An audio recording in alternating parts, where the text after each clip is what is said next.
Good afternoon, बच्चों. Myself Deepak Singh, and I am going to explain about law of constant proportions. What is law of constant proportions? In a pure chemical compound, the constituent elements always present in a fixed ratio by mass. This is the law of constant proportions.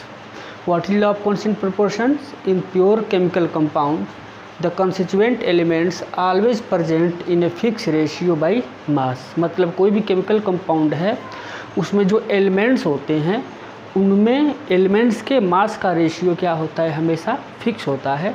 This is called law of constant proportions. मतलब कोई chemical compound हो उसमें जो element present होते हैं उस element के मास का रेशियो हमेशा क्या होता है, फिक्स होता है. उसी को बोलते हैं लॉ ऑफ कांस्टेंट प्रोपोर्शंस.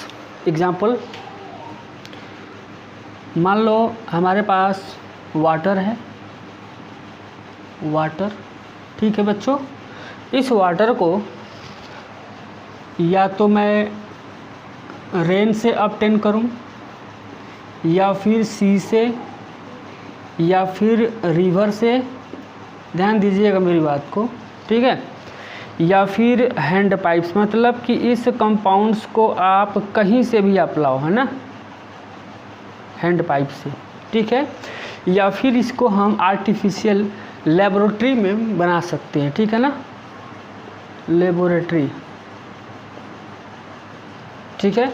मतलब ये वाटर आप देख रहे, इस वाटर को आप कहीं से भी लाओगे, या रिवर से, सी से, रेन से, हैंड पाइप से, या लेबोरेटरी से, कहीं से भी इसको लेबोरेटरी में बनाओगे तो इसमें जो वाटर देख रहे हो, इस वाटर में जो एलिमेंट्स हाइड्रोजन और ऑक्सीजन है इनके मास का रेशियो हमेशा क्या होगा, फिक्स होगा, ठीक है.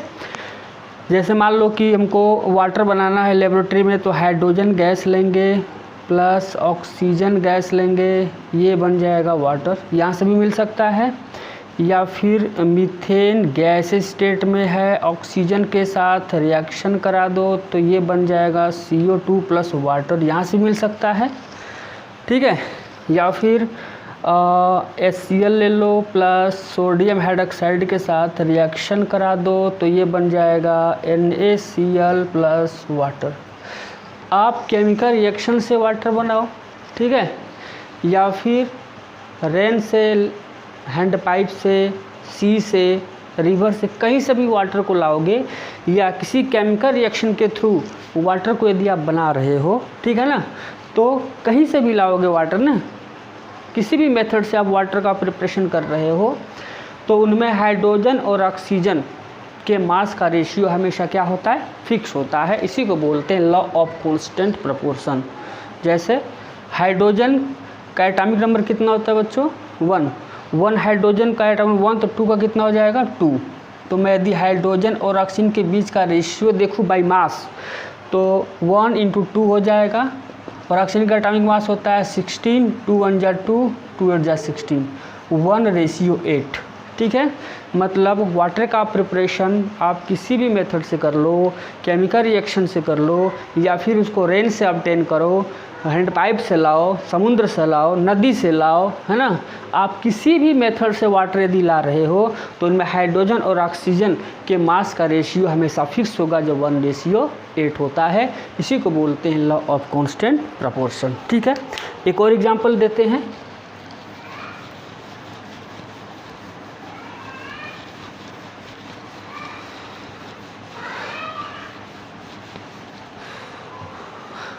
यदि मैं बात करूं CO2 कार्बन डाइऑक्साइड की, ठीक है, तो कार्बन डाइऑक्साइड में देखते हैं कि ये कार्बन डाइऑक्साइड जो कंपाउंड आप देख रहे हैं तो ये कार्बन और ऑक्सीजन के बीच इनके मास का रेशियो हमेशा क्या होता है, फिक्स होता है, चाहे आप CO2 को किसी भी मेथड से लाओ, ठीक है.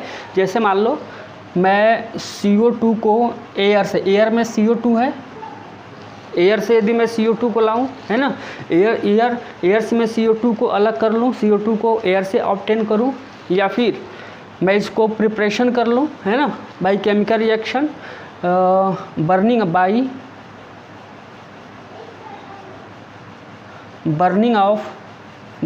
ऑफ कार्बन इन ऑक्सीजन, है ना, इन ऑक्सीजन. मतलब कार्बन को ऑक्सीजन के प्रेजेंस में यदि मैं बर्न करूं का C प्लस O2 क्या हो जाएगा CO2, तभी हमको CO2 गैस मिल सकता है। ठीक है, या फिर मैं ऐसे कर सकता हूँ कि बाय हीटिंग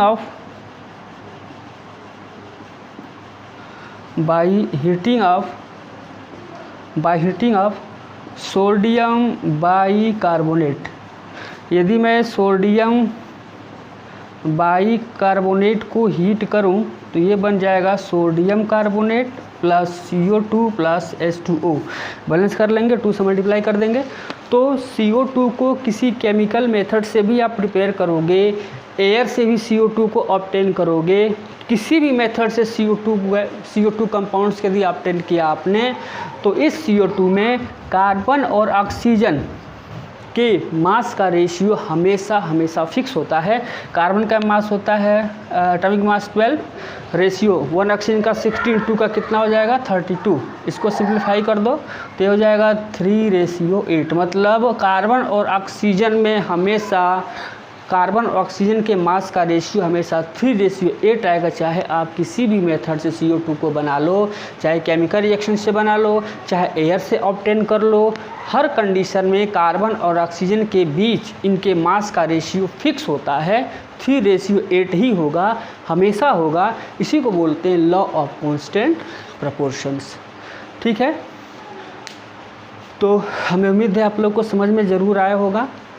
इसके बाद law of multiple proportion start करेंगे नेक्स्ट वीडियो में।